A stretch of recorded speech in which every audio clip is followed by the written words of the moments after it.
So I'm Jim Newton. I'm a assistant research professor at EPITA, which is a engineering school in the Paris area. And I'm not really a Clojure programmer as per se. I'm more of a Lisp programmer. I've been programming in Lisp since probably 1988.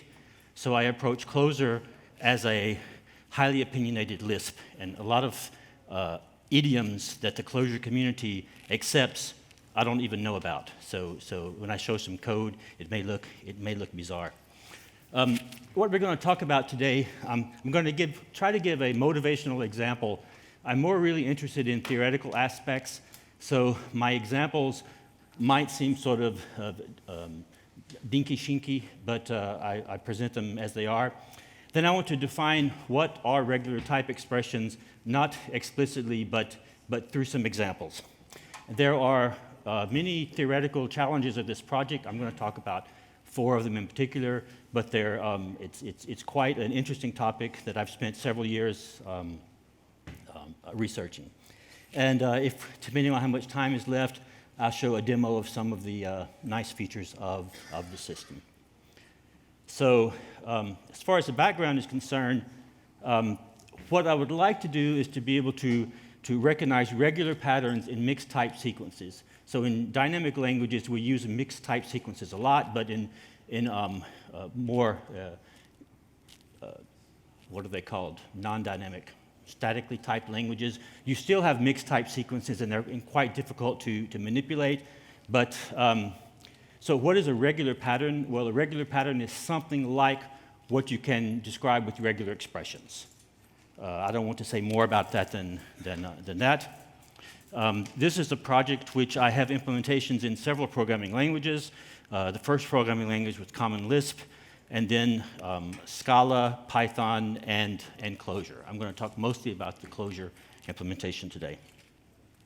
The history of the project was I presented in 2016 this concept at the European Lisp Conference with a paper along with my PhD advisor.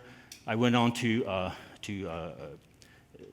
center this in my PhD thesis, which was published in 2018. And since that time, I've had several publications on the theoretical aspects of this. And it's all available on GitHub with the address that you see there. The Python, it says Python RTE. It should say Clojure RTE, because there's Clojure RTE, Python RTE, CL RTE, and several others. So, sort of as a motivational example, in Clojure you can define functions of multiple arity. So define the function, and then I can call it, and but the dispatch mechanism, it's not well, it only dispatches on arity count, not on shape. And this is confusing to especially beginner programmers, because beginner programmers try to do something like this, thinking that I can dispatch on the shape of the data, and you can't do that. So this is not something that's supported by the language, for better or for worse. You can also put type hints in the description, which seem to be completely ignored.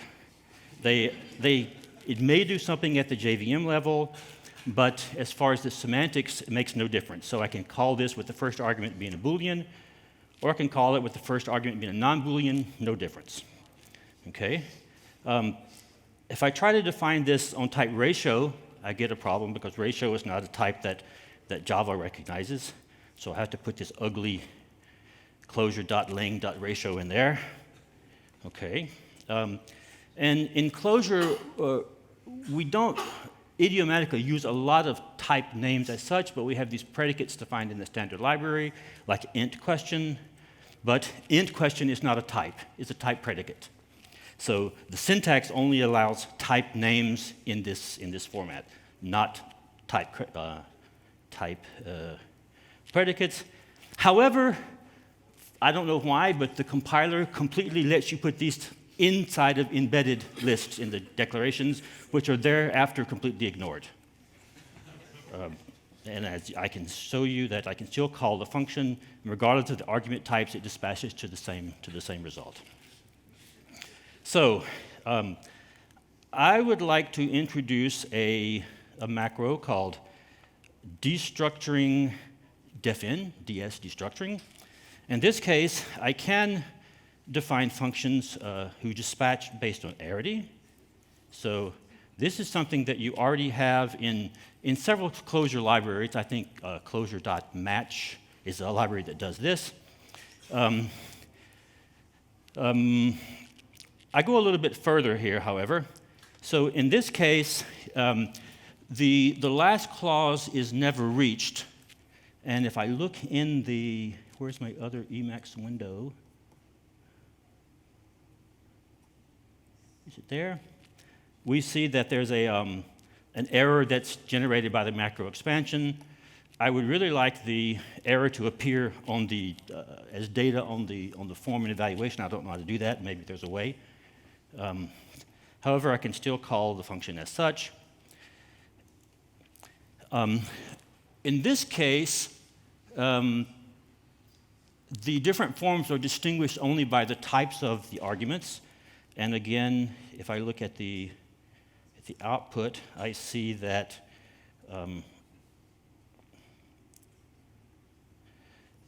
the line is still unreachable.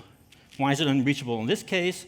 Well, because double is actually a subtype of number. So the system realizes that this line is still unreachable by doing the appropriate type analysis. We see that the double is a subtype of number.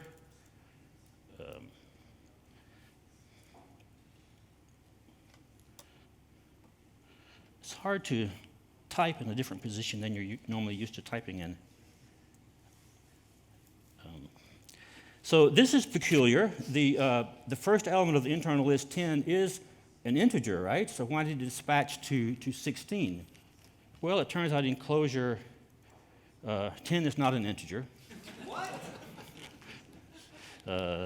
10 is a long, and long is not a subtype of integer. Okay? Nevertheless, I would like to insert a check for int question. So, so since I can't put non-classes inside the syntax, I've extended the type system we'll see in a few minutes with some additional operators that extend the type system, so the type of all objects which satisfy the int question predicate. That's a type and type theory definitions. However, the Clojure syntax doesn't allow me to put the list in there. Okay, so the syntax is extended once again. And I wish I had a prettier way to do this, but you can either put the type hints inside as metadata, or you can prepend the lambda list with a map that maps the variable names to the types that they need to satisfy for the dispatch selection. So the C is some number which satisfies the integer predicate. D is either something that satisfies the integer predicate, or it's a string and not the string empty string. So that's a type. That's a set of objects in the language. So again, I can then evaluate those, and I see that the correct branch is selected. In this case, I have no definition for when the second element is empty string because I explicitly excluded empty string from the type in the expression there. Okay, so what does this have to do with finite automata? Well, actually, what we have is a sequence, the argument list, the function call, call site argument list, which is a set of objects of mixed type, and I need to do type-related operations based on shape and type and subclass and such, and decide which branch to take. So that's sort of the motivating example of why this might be interesting to Clojure programmers. So what is a regular type expression? So we have a mixed type sequence here, which contains ratios and doubles and such. And what is the pattern? Well, you might look at that and see a lot of different possible patterns, but the pattern that I'm implying is an integer followed by some real numbers, an integer followed by some real numbers. What do I mean by some? Do I mean 0 or more, 1 or more, 2 or more, whatever? Okay, so this is what the regular expression that you have to create is there to define. Exactly what is the pattern in an unambiguous way. How do we recognize patterns? Something is skipped. Okay, well, I think my slides are a little bit out of order. Sorry about that.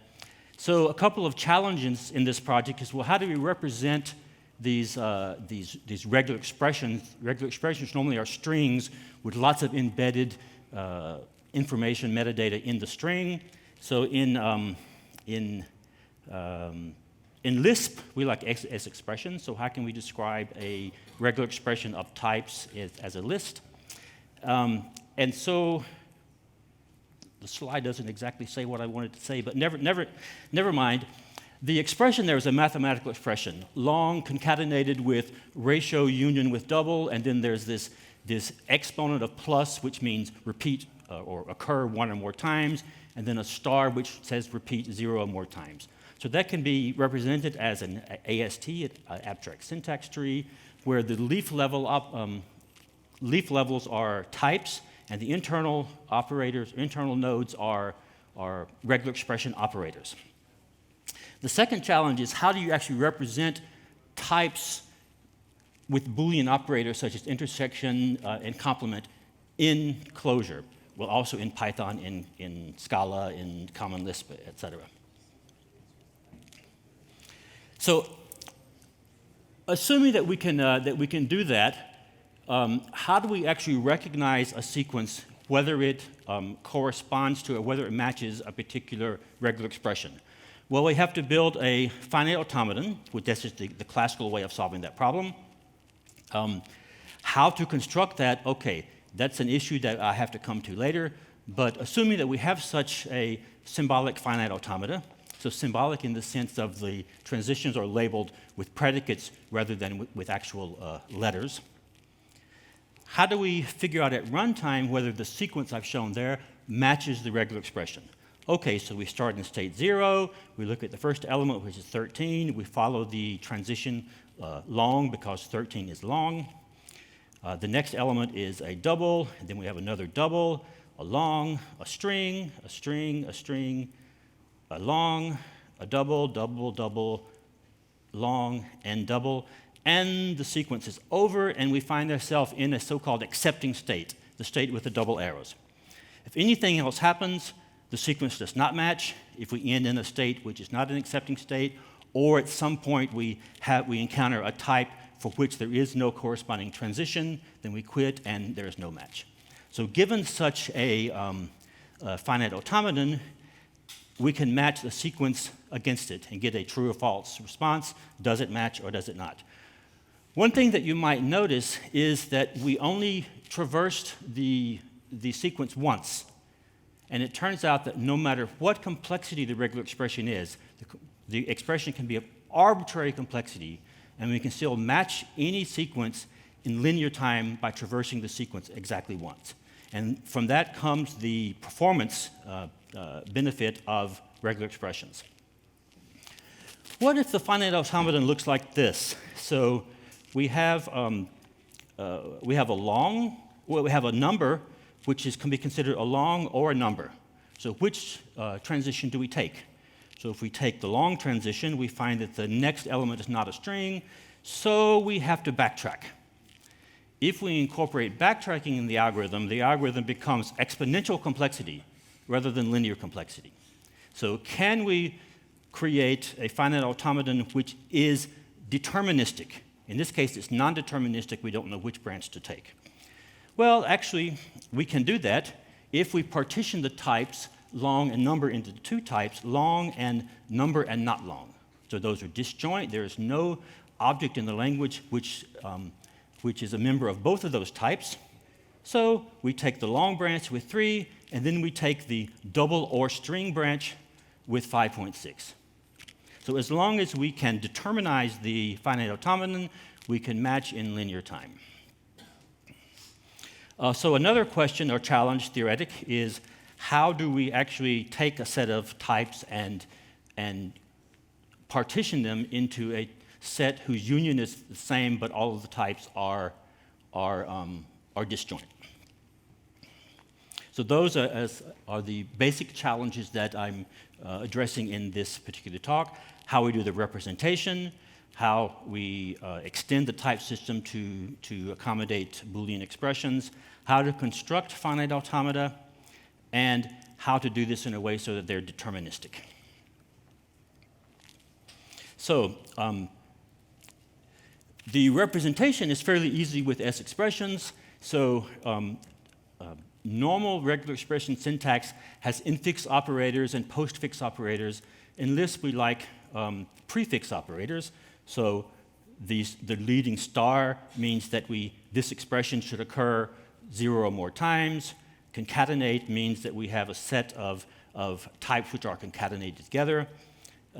We have an OR operator. Some regular expression languages use the vertical bar or use the plus as an infix operator. In this case, everything is expressed as a prefix operator. How do we represent types in the sense of Boolean operations? So again, a regular expression, and OR of double and satisfies odd and not equal to 13. So you should have an intuition as a Lisp programmer of what the meaning of that is. You can justly ask, well, what are the exact semantics of that? But you should have an intuition. And that can be represented again, well, that S expression is an abstract syntax tree whose leaf level objects are type designators and whose internal objects are type Boolean expressions and or not. There may be another that I forgot about. This type system has two basic operations, programmatic operations. Given an object at runtime, is the object an element of the type? And this is called type P. So is minus 42 a member of the type long? Yes. Is 7 a member of the type string or long? Yes. Is 32 an element of the type satisfies odd? No. Okay. So the type question is always answerable. Given any object, we can determine whether it's a member of a type, of a given type. Contrast that with the subtype predicate. So the subtype predicate is what I call semi-Boolean. It's sometimes answerable. So is long a subtype of number? Yes. You can determine that by using the Java type reflection API and examine the type hierarchies and figure out that. Is string a subtype of long? No. Is satisfies odd question a subtype of number? So you can't answer that question without being able to solve the halting problem. Look at code and figure out whether some object is going to make the code return a certain value. So we have to be able to support answers to the subtype question of yes, no, and don't know. And that question must not prevent us from partitioning the types in a way so that all non-determinism has been removed. Why do you want to know about subtypeness? Well, the habitation vacuity question is a question of whether a type is a subtype of the empty type. If it's a subtype of the empty type, then it's empty. Disjointness. If some type is a subtype of the complement of another type, that means that they're disjoint. Equivalently, if the intersection of two types is a subtype of the empty type, then the types are disjoint. And this is what we want to do in the finite automata. We want to have all the transitions be labeled by disjoint types. Okay, so there are well-known techniques for constructing these finite automata. One is, or the most common one is called the Brzozowski derivative. I don't want to talk about the specifics of that other than to say that we want to construct a finite automata where the states correspond to all of the different possible regular expressions that the Brzozowski derivative can generate for a given regular expression. and the transitions correspond to types, which is one of the input to the Brozovsky derivative. So to construct the transition from P2 to P0, labeled with type T5, what we have to do is compute this expression according to an algorithm that you can implement without understanding, which I did the first few times that I implemented it. It's just an algorithm that you do this, you do this, you do this, you do this, and you're finished. The algorithm looks like this. So there are the recursive steps. How do you find the derivative of the star operator, the plus operator, the and operator? And eventually you get down to the leaf level where you're looking at actual type objects themselves. And we have extended this so that we're doing derivatives with respect to types, and the leaf level decision that we have to know is whether one type is a subtype of another type. And if it is, we can compute the derivative. Or if the two types are disjoint, we can compute the derivative. But there's a problem.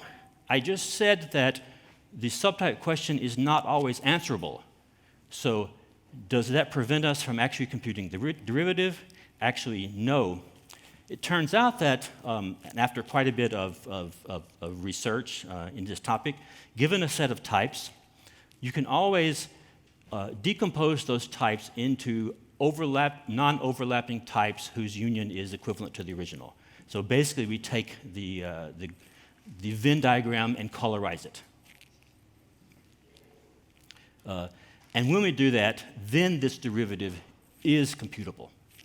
And if you're interested in the details of that, there are several papers that I've published on this topic. But in the end, you get a finite automaton, except that some of the transitions are labeled with types, and we don't know whether those types are inhabited or not. So sometimes we can prove the transition is empty or non-satisfiable. Sometimes we can't. For example, string and even. So you and I know there are no even strings because only even objects are numbers, but the algorithm can't determine that. So you risk having some transitions with unsatisfiable type labels. Let me show an example of this at work.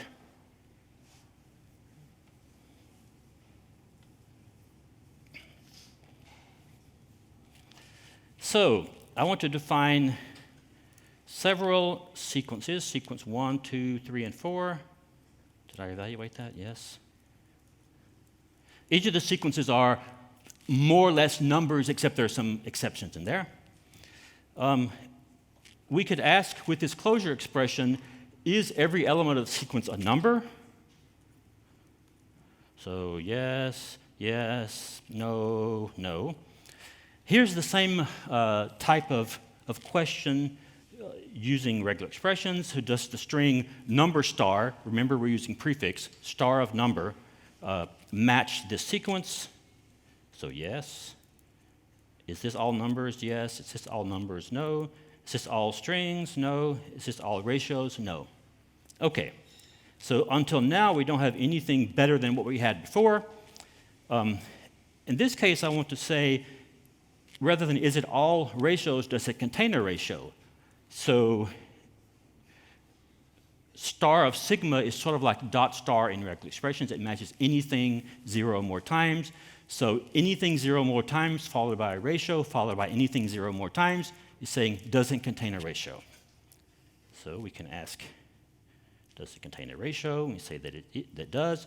But we could also use the sum operator in Clojure, except that ratio is not a recognized type. So again, we have to say Clojure.lang.ratio, which is a little bit annoying. Okay. And then we can ask whether sequence 2 contains a ratio, sequence 3 contains a ratio. So what about, is it a sequence of numbers which contains a ratio? So we can intersect the two regular expressions with and. So is it both a sequence of numbers and does it contain a ratio? And again, we could do that in regular Clojure with the AND operator, every and some, except to do this, we must traverse the sequence twice. And this is what we want to avoid. We want to somehow answer any arbitrarily complicated expression, regular expression query, by traversing only once. I say a maximum of once, because it could be that we find out early and we abort the traversal at all. So we find that sequence 3 does not fit that criteria. Then we have another expression here. So number, any number times followed by ratio followed by number. Is this the same thing as what I did before? So this is a problem in regular expression construction. Two people try to describe the same problem with regular expressions, and you get two different regular expressions, and are they the same or are they not the same? So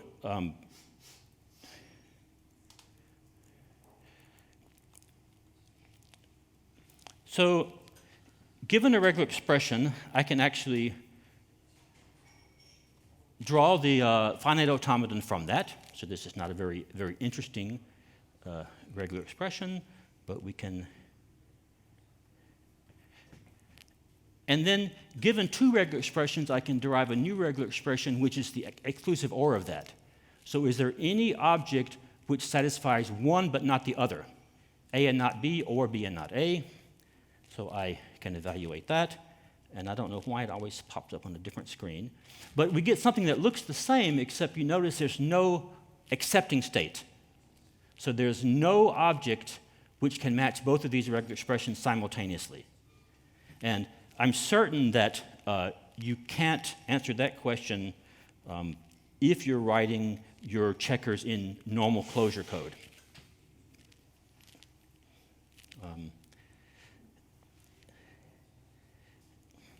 Here's another set of expressions. So this expression, and I want to know, is that expression a subtype? Well, is regular expression 1 a subtype of that? Basically, the question is there a sequence which matches regular expression 1 but fails to match regular expression 2? Now, doing this computationally without actually looking at actual examples, so I look at the finite automaton of that, and it looks like this. So the question is there a sequence in the Clojure language which I could start at Q0 and end up in an accepting state, Q3? And there are many paths to there, but all of the paths go through these dotted lines. The dotted line means that this is an indeterminate type, a type that I can't determine whether it's inhabited or not. Okay.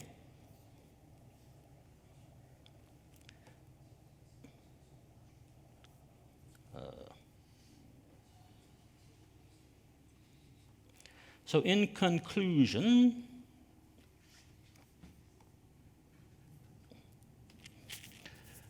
so what we've done is we have a system for actually checking these, for manipulating these regular expressions of sequences called regular type expressions. We had to extend the classical theory of finite automata to apply to the type of type theory that we're using. I have a couple of applications with type-based pattern matching in Clojure, as I've showed you before. One of the nice, I guess, features of the system is that unreachable code is detectable in many cases. The code is available in several different languages, as I show here, from GitHub, and as always, your feedback is welcome, especially critical feedback. We don't have, science doesn't advance if everybody says, that's great, that's great, that's great. It advances when people say, oh, I found a problem in what you're doing. Let's fix it. Okay, so thank you very much for your time.